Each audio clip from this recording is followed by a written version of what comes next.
One. Welcome back, everybody, to another episode of 305 Takes. Me and Myles are back. We're going to talk a lot about some matchups going into this week in the NFL. And we have a really big matchup Sunday night, which could be the game of the year, considering our supposedly game of the year was not the best. But Up to we're expect.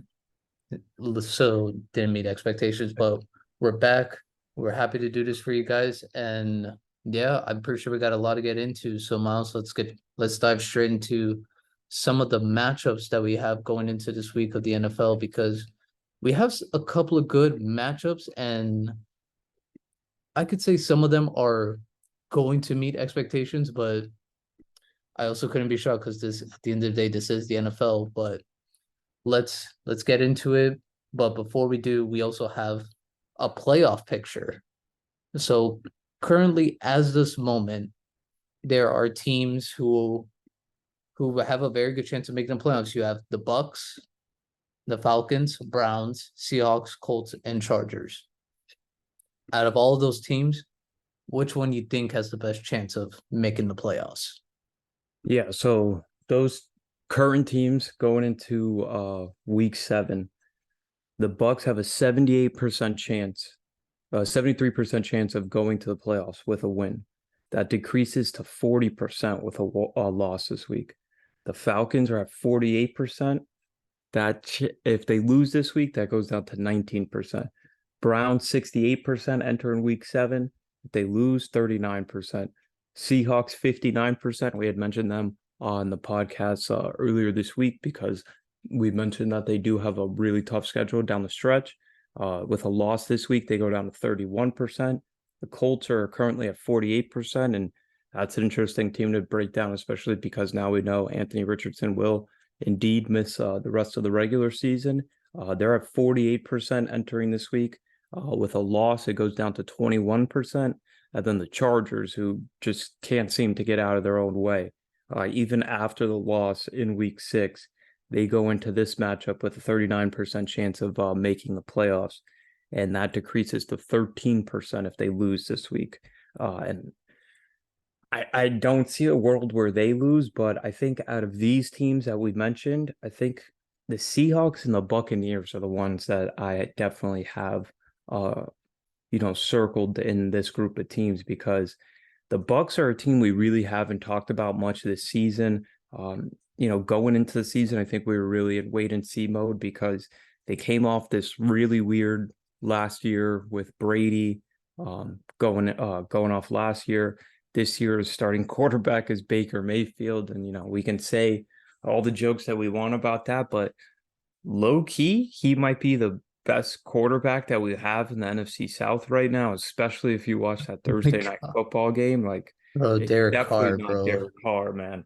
And the Buccaneers, this is how their schedule shakes out. So week 7, they're at home against the Atlanta Falcons, another team that was on this list, and it's probably a good time to get them because Desmond Ridder is somehow still a starting quarterback in the Gosh, NFL, bro. even after throwing 3 interceptions against a Washington Commanders secondary that we saw get absolutely torched by one A.J. Brown.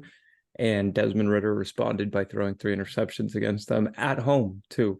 And the craziest stat about that whole thing is that Desmond Ridder never lost a college home game in which he started, and he hadn't lost a NFL home game in which he had started too. So thank goodness for the Washington Commanders, so I could get that stupid stat out of my life. But after that, the Buccaneers go on the road for back-to-back games at Buffalo, which we know really tough place to play, and depending on which Josh Allen shows up, you never know if it increases your chances to winning or makes it really, really slim chance that you win.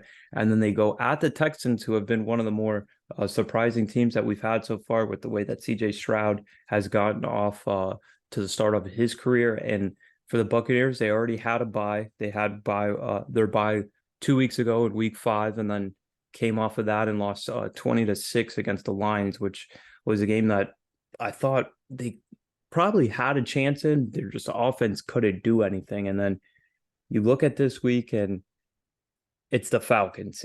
And you're like, all right, this is a team that if you expect to make the playoffs or if you have playoff aspirations, this is a team that you should beat, especially at home. And for the Buccaneers, they do have Kalijah Chancey, their rookie that they drafted, made his debut last week, had a sack in the debut, and we already know how Vita Vea is next to him on the interior of that defensive line. They returned Derek White. They still have Levante David on offense. Mike Evans has just coming back from a hamstring injury. They still have Chris Godwin. We let playoff Lenny still, looking for a team as we speak right now. But there are some pieces on this Buccaneers team. So out of those teams that we mentioned, I think I would go with the Buccaneers. It's just I'm not confident in it because it's still Baker Mayfield at quarterback and it's Todd Bowles as the head coach. No disrespect to Todd Bowles, but are we sure he's a good NFL coach? Yeah. And if Baker Mayfield's anything like he was in Cleveland, he's already made it his house and it's probably burning down to the ground from what we know. But I don't mind the pick because the Bucks they are playing good football overall, so I can't be too mad at that pick.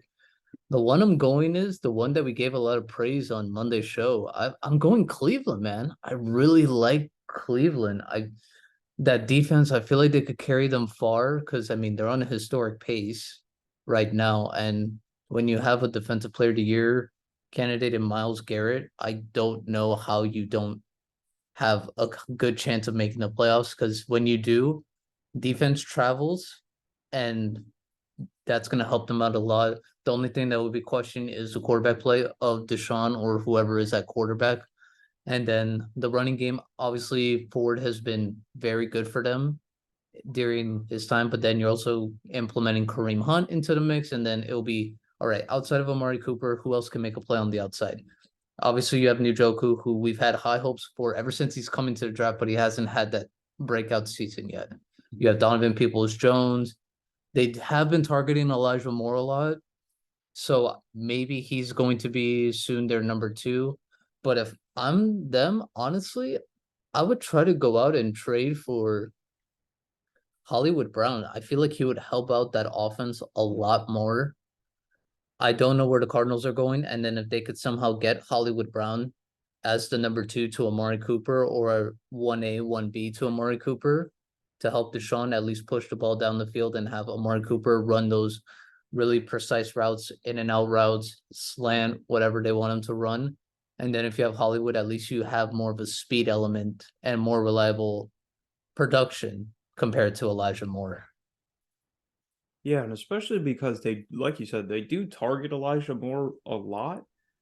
Oh, the production really hasn't been there though. And it's like, all right, I get that you guys just traded for him. He wasn't used a lot in New York, but after a certain point, especially when you're making him sort of a focal point of the offense, maybe it's just not He there. has to produce. Yeah, and you mentioned Hollywood. I was thinking maybe even it's this is a guy that I just personally want to get freed from his current situation. But even like a Hunter Renfro, just a guy that you can reliably count on to get open, use on third downs, just to move the sticks and stuff like That's that. not bad. Create some easy throwing lanes, especially because he's barely being used by Josh McDaniels right now in Las Vegas. So I wouldn't mind that. And yeah, like you said, I was really high on the Browns coming off of this victory, and now they play another team that we had mentioned in this group of teams that has a lot riding on this matchup this week with the playoff implications with Cleveland traveling to Indianapolis to play the Colts, and it's going to be Gardner Minshew leading the Colts offense. So definitely, like you said, I think this is a kind of a must win for the Browns, especially to keep that momentum going after that after that pretty impressive victory at home against San Francisco. Now you go to Cleveland, you'd come off the bye already when you played San Francisco last week, but the only thing with the Browns is that these injuries are starting to mount up a little bit. We already know Nick Chubb is going to be out for the year. Jack Conklin, their tackle, is already on IR for the year. Going into this one, they have Kareem Hunt, leg listed as questionable. Greg Newsome, their pretty good inside corner, leg listed as questionable. Deshaun, his arm listed as questionable. They have a linebacker with a head injury that's listed as questionable. And Joel Benito, their other guard, has a leg injury and Yeah, is it's like questionable. it So doesn't it stop. yeah, so it's already mounting, and it's not like, all right, we can use this bye week coming up. The bye's already passed. Deshaun has now missed 3 weeks of football if you include the bye. And according to him, he has a micro tear in his rotator cuff, and that's what he's trying to build back up before he gets on the playing field. And really, for me, the biggest thing is, okay, can they mount these injuries? And is the quarterback that they gave a full league guaranteed contract to going to be able to step up? Because I mean, it's clearly there. I'm going to read the number again. The teams going into this week that have the most on the line as far as playoff percentage change for them to make the playoffs going into this week, the Cleveland Browns are 68% chance to make the playoffs. That drops all the way down to 39% chance with a loss. So this is a game where if you're confident in your quarterback and you gave him the absolute bag, he should win. He should win. He definitely should. But like we said, man, it's the NFL. I mean, Kirk Cousins, he was the first fully guaranteed contract, and he hasn't done anything for Minnesota. So obviously, And it's not to the not amount only of Deshaun. it's not only the NFL, it's been a weird October so far. I mean, Yeah. that Thursday night football game was one of the weirdest viewing experiences I've had as an NFL fan, like especially because I had no rooting interest in it. It was just another example of Thursday night football just being one of the most unpredictable things we have in this sport. And I wouldn't be surprised if, at home, this Colts team that's young, doesn't really have anything to lose as far as, just playing loose out there, gives the Browns a run for their money, especially if they can incorporate Jonathan Taylor more into the offense in his second week back. So I think this will be a fun matchup and has a lot of potential for weird things to happen. Because I mean, you look at how that San Francisco Cleveland game happened. That was just full of just the weirdest things, and personal fouls on third downs when safeties are coming down and It's looking like they're making about as much of a football play as you can possibly make in that type of situation. So I have this game circled just for an entertainment factor. that's good. But I can't disagree with anything you said on that last statement. But I think now we could probably get to matchups because I think that's what everyone's been waiting for, especially this one. For anyone you've been listening to the show, Myles has gone through a lot of years and he has Same. expressed it even before the pod about the Dolphins, how he's all the quarterbacks he's listed, including with our good friend of the show, Jacob Moya, how they went to Cleo Lemon. The Miami Dolphins are now in Super Bowl contention with their record and with the way how they started this year. And now they're going to be facing last year's representative of the Super Bowl for the NFC and the Philadelphia Eagles Sunday night in Philadelphia, Miami, Philly. And this could be the game of the year of so many offensive high-powered superstars. You have AJ Brown, Tyreek Hill, Jalen Waddle, DeAndre Swift, Tua, Jalen Hurts, Dallas Goddard. The list goes on of all the offensive skill players that are going to be there. And for both teams, the weakness is kind of the defense. So, Myles, I'm gonna let you take the floor because this matchup it's gonna be Sunday night prime time. Yeah, and honestly, I want to express this right now. I low key have supreme confidence in the Miami Dolphins going into this game. There's a couple of reasons. One of them is kind of up in the air, but Lane Johnson is going to be probably a game time decision for this game, if not just doubtful. And I don't think it's a coincidence that the Eagles rushed for a season low 80 yards last week against the Jets with him not in the lineup and went scoreless with him in the second half with him not out there. In the last 7 seasons, they're 10-22 in games that don't feature Lane Johnson in their starting lineup as a offensive lineman. So that's one thing to keep your eye on. And we asked and we put it on social. Do the Eagles have the best 1-2 punch in the NFL? The Dolphins' number 1 and number 2 receivers, Tyreek Hill and Jalen Waddle, average 4 98.7 yards and 37.2 points per game. Second place are the Eagles with 103 less yards per game than the Dolphins. So that's another reason that I am confident in the Dolphins. Then it remains unclear if safety Reed Blankenship, cornerbacks Darius Slay, Bradley Roby, Eli Ricks will be able to suit up for this matchup. So, considering where the Eagles are as far as an injury standpoint and where the Dolphins are, I know that the Dolphins, one of the things that does concern me, especially if he can't go, is Connor Williams, who didn't play last week, has been in and out of the lineup so far this week during practice, and we know how that interior of the defensive line is in Philadelphia, so that could be something that they look to exploit with this Dolphins offense. But I think Fangio going up against an offensive lineman that might be replacing Lane Johnson is definitely something that they might attack. And then McDaniel, we see how creative he can be, scheming his guys open. And if you're telling me that there's potentially four Eagles either going to miss the game or limited by injury, I think this is a point where the Dolphins can go into Philadelphia and secure a W. That's a big statement from Myles saying that Miami's going to go in there and steal a game from I'm Philly. confident, man. I'm confident in this one. I can't disagree with what you said just because I feel like the biggest injury is Lane Johnson because I don't think people know how huge that is. Lane Johnson is a very, very big piece to this offense. And then the spread is actually disagreeing with Myles. The Eagles are -2.5. So it's essentially a field goal game. They're saying this might be a one possession game. It might come down to a field goal at the end. Who knows? But man, if I had to pick a winner in this, man,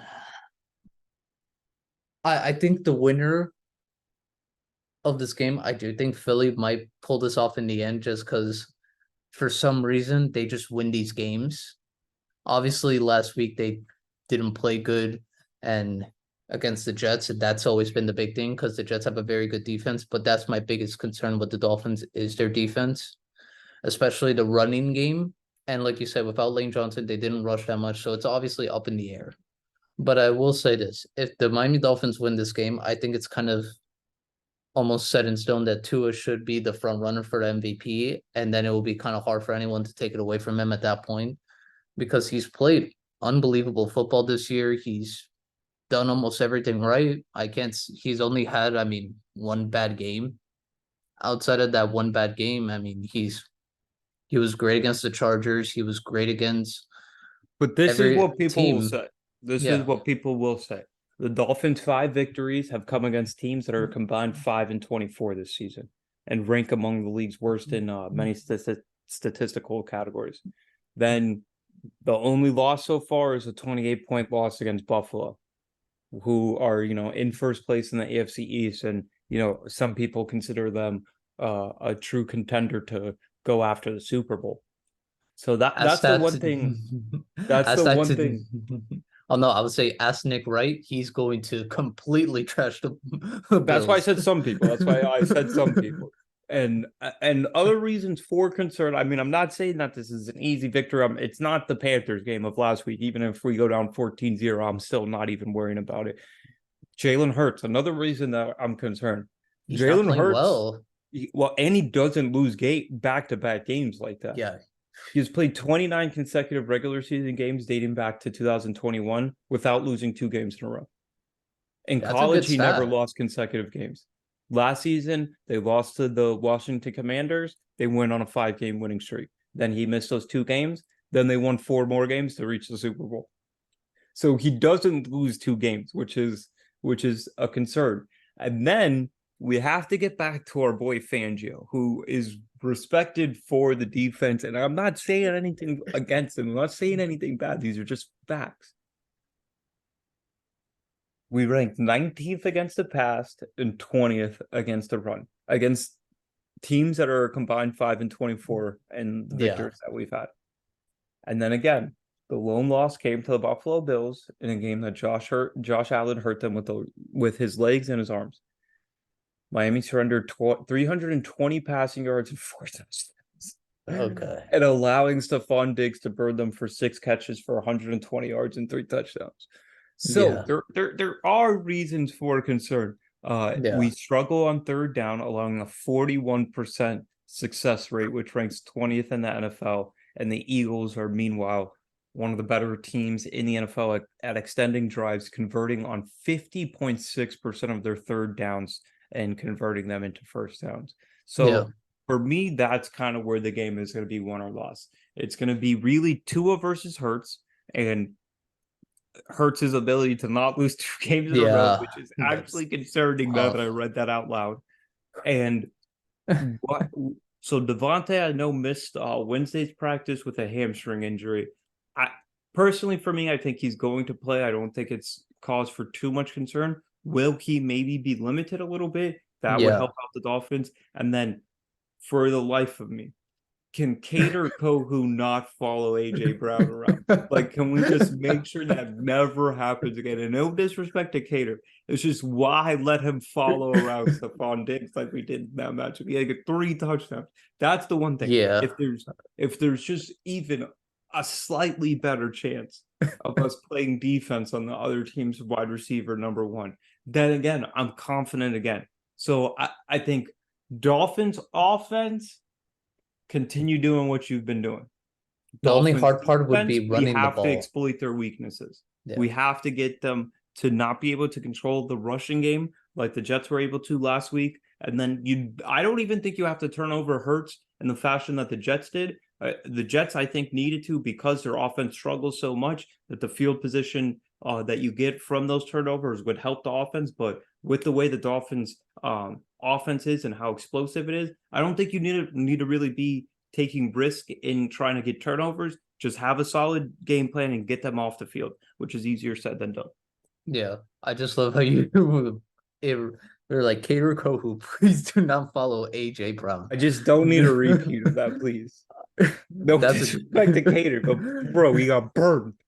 yeah, it was bad. And it was against a very good route runner in Stephon Diggs. Not to say AJ Brown's not a good route runner himself too, but it's like saying, man, it's that one was bad. But the matchup I want to see Raheem Mostert against this run defense for the Eagles because that defensive line for the Eagles is top notch. Jalen Carter has been awesome, and then I could go on about the names, the rest of the defensive line that they have, which is insane. And I want to know if we get a Jeff Wilson sighting on this one because going into last week, 3 coaches Eden, on record said he was good to go. McDaniel ended up inactivating him because there was a numbers crunch on the offensive line because Connor Williams wasn't mm-hmm, active. So they said, okay, we can still carry your IR designation into next week. He practiced all of this week, so he should potentially be good. And I think, like you said, not only is Mostert going to be important, but being able to still get production without HN in yeah. the run game is going to be important.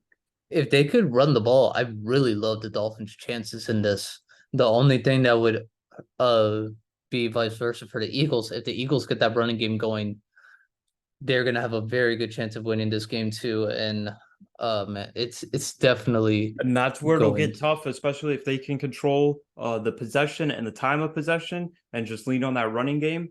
That's where, okay, their corners that aren't as experienced can take a step back. You don't have to be playing press coverage against Tyreek Hill. You can, take away the middle of the field that Tua likes to go to because the Dolphins will have one less opportunities because of how long the drives are for Philadelphia. So it's going to be a really, really interesting chess match. You have, Sirianni versus Mike McDaniel is one of the better play calling matchups that we're going to see throughout the NFL season. And then, you brought in Vic Fangio to help you win these games. Yep. And so far, he's helped us beat crappy teams and not even really helped us because 14-0 against the Panthers last week. But we Yeah. do need a defensive performance this week. Yep. And what better time for the Dolphins to put on their best defensive performance than this week against one of the better teams of the NFL. So I'm definitely excited to see this matchup. It's gonna be awesome to watch. I'm gonna be heavily watching this game. I'm most likely not gonna bet on this game just because I feel like this is such a toss-up at the end of the day. But what's done is done. I'll probably make a bet on it eventually, but that's a different subject for a different day and time. But we could probably go into our last matchup, and then we'll probably hit you guys with a couple of bets, especially for Miles. Miles' best bets.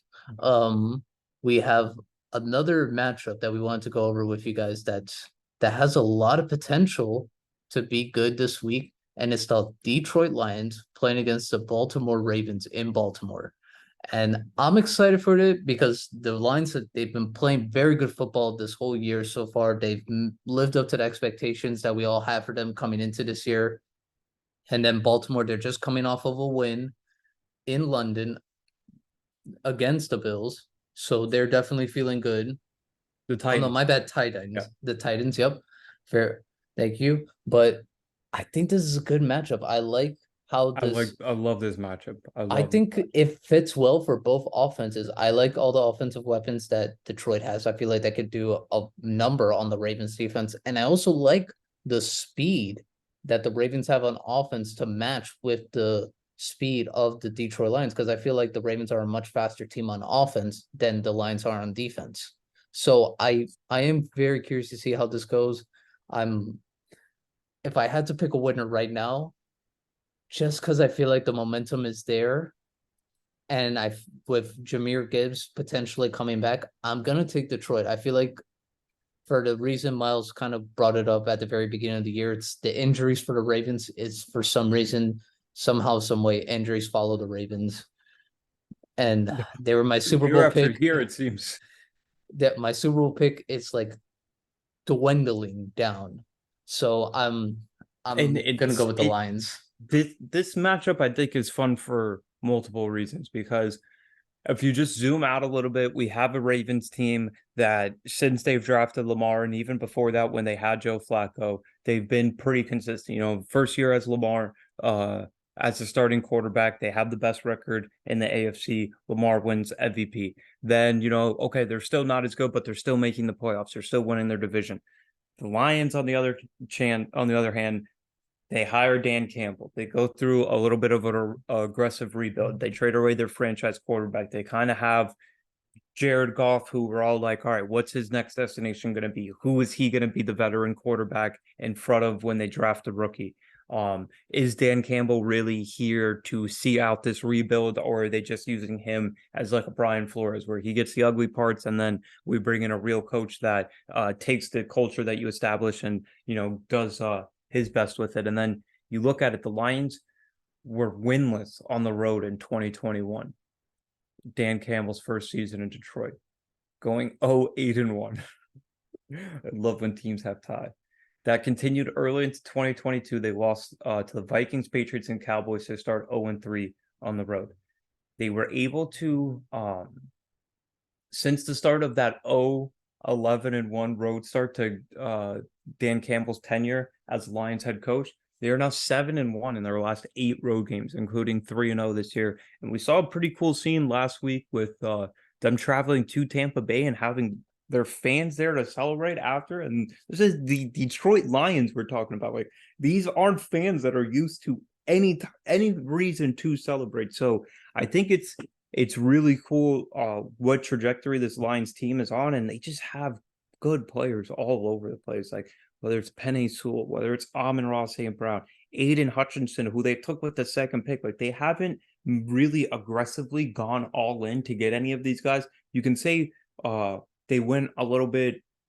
I'm not going to say all in on Gibbs, but they drafted him, I think, a little bit higher Pretty than high, people, yeah. yeah, than people had expected him to go. And they really haven't utilized him in the way that people thought. But they still have Jameson Williams, who they let fall to them while he was recovering from the injury. So there's weapons everywhere. Jared Goff, they've maximized to his full strength right now with Ben Johnson at the offensive coordinator. So I think this is just going to be a fun game, and especially a game where the two styles kind of clash, because we Yep. know that the Ravens, no matter what they say about trying to get the passing game more involved and we're going to be more explosive, eventually they're going to lean back on running the football, whether it's with Lamar, whether it's with the 6,000 running backs that they seem to always have, no matter what injuries they have, no matter how many 17 secondary members that they have that's on IR, they have 5 running backs that'll get you close to 100 combined in a week. So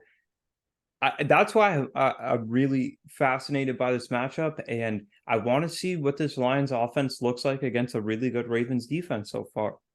Yeah, no, it's definitely good. And this is not even to mention how he mentioned Jameer Gibbs, Jameson Williams. You have St. Brown, who's been awesome Yeah. for them ever since he's come in. David Montgomery, who's been Hmm. unbelievable for them, who since he's shown up and replaced Williams, the other Williams that's in now Jamal with the Williams. same Jamal Yeah. Williams. And then you also have Josh Reynolds, who's been very good for them. Yeah, and has Reynolds, great chemistry with Jared Goff. Goff. Yep, very good chemistry. I like what they show. And so I feel like they can do very good in this game. And man, I do think the Lions could come out with this victory, Miles. I don't see why not. And it's nothing against the Ravens. It's just the Lions are playing such good football at this moment. I think it's kind of hard to not pick them, but I feel like we can probably move on now to our last subject. Best bets. Obviously, you have Miles's best bets, but I wanted to pitch a bet to Miles. This is a bet I don't think many people will do, but with the way how they played last week on defense, I feel like they have a shot in this game. It all just depends on their offense and what we see. I like Giants money line against the Commanders. I know it's weird because Tyrod Taylor will be at quarterback, but after I the mean, I way they like that played, better than Daniel Jones. So like yeah, that's not even the weird part. It's just I like, liked how they played against Buffalo. And if they could at least replicate that defensive performance, I don't see why their offense can't do better against a defense that's not as talented as Buffalo. it's just that the one area that I don't like Washington's defense is the secondary, and they played whatever against Desmond Ritter. I think that was more on Desmond Ritter than anything, but I just don't see the Giants being able to exploit that secondary issue that they do have in Washington. However, I do think the game is going to be close, so it's not something that I do hate. And I mean, at some point, the Giants have to win a football game. Well, they do have one victory. It's Well, just getting their against the second Cardinals, victory. but like a real life victory, like a Real life real victory. like okay, we led this game all four quarters, or we were in control for most of Yeah. this game. Yeah, no, I agree with you on that. But that's my bet. But I'll leave the floor to you. Your best bets, hit them. Listen, it's not even worse because the bet that I'm like most confident in this week is terrible as well. I'm all over the Raiders this week, and Ooh. I don't even know who's going to be their quarterback because they already ruled out Jimmy G. And last time Jimmy G was out, they gave Aiden O'Connell, the rookie, the start, and then Garoppolo goes out last week. They bring in Brian Hoyer, Mister. I've been a backup my whole life just because Bill Belichick and Mike McDaniel and Josh McDaniels likes me. But the real reason that I'm betting this is just a complete fade of one Tyson Bagent, who, for those of you that aren't familiar, came in last week when Justin Fields suffered the injury to his thumb. He is a rookie out of Shepherd University. And for those of you that have never heard of Shepherd University, I don't blame you. It's a Division II school. And Tyson Bagent's last start as a quarterback in any level of football was Division II semifinals last year versus the Colorado School of Mines. The Colorado School of Mines. He went 19 of 34 for 165 yards, no touchdowns, and 2 interceptions. He's also sacked 8 times. And now he gets a actual real life professional football team called the Las Vegas Raiders and a real life professional pass rusher named Max Crosby. I just love how you're wording this. It's like, hey, he's gonna face a professional football team now this I mean, weekend. it's not the Colorado School of Mines who held him to 19 for 34 for 165. So I can't imagine what real like guys that get paid to do this are going to do. So, but I can see this bet blowing up completely in my face because it's a bet on Aiden O'Connell or Brian Hoyer, which it can't be that much of a step up. I'm hoping it's just enough of a step up from Tyson Bagent. Oh man, guys, one day we're gonna pick a terrible football game to watch. We're gonna record our reactions just so that way we can see it, It show might you be this guys. one. This is because no Garoppolo, who we already have jokes on all day. So whoever's that guy's backup versus Justin Fields, who people are really, really down on this year. Yeah, they're down Justin on him. Fields, rookie backup. That's all right. So what other bets do you have? I know you got two other ones up your sleeve. So I also for this week, we had mentioned it. I do like Cleveland. I just can't shake them after watching that game against San Francisco. I just can't shake them. I do like them in this week. And then for a side and total in this week's matchup, I'm really scared because like I had mentioned, the under went 9-2 last week, and that was before we even got to the Sunday night game. But for a total that I like in this week, I've been looking at the Lions and the Ravens over under. It's not available for some reason, which is kind of scaring me at the moment. So I wonder if there's been any news as far as injuries. Let me see if I can pull it up on a different website. But So far, the over under is 43. okay, that's what I was seeing on mine before they took it down. But I would take the 43 and go with the over because I do think that either team will be able to make turnovers.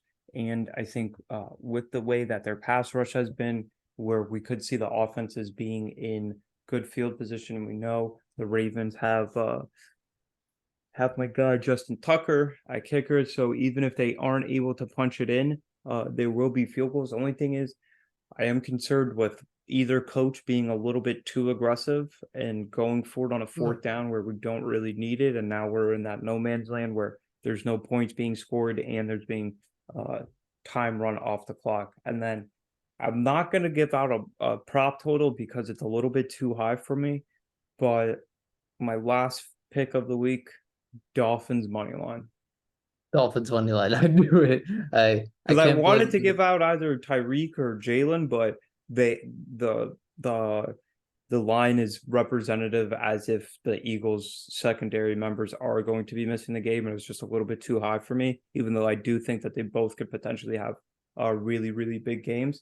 But so if that happens, I would assume that the Dolphins are in position to win the game. So just give me Dolphins money line. So All I'll right. go Raiders. I'll lay the -3 with the Raiders. I like the over in Detroit, Baltimore, and I like Dolphins money line. Hey, I don't blame you. Those are solid bets, but guys, we're gonna let you go because it is Friday.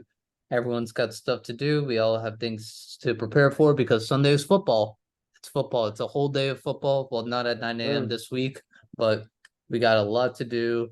And we're gonna be back for you guys this next week on Monday and on Thursday or Friday, depending on the day. But we are going to produce content for you guys. And because we definitely have to talk about the Miami Dolphins game. We got to talk about the Lions game. And then if any breaking news will happen because we also have basketball starting next week. Yeah. And just a disclaimer, Miles, I don't know if it's you or it's just me. One thing that's really made me happy to see this preseason, I actually liked how Ben Simmons has played. I was really high on him, and then he just went so down where I was like, okay, there's no saving Ben. And now he actually looks good. But we can always talk more about that on a different day and time because this is football. So until next time, guys, we'll see you then. Peace.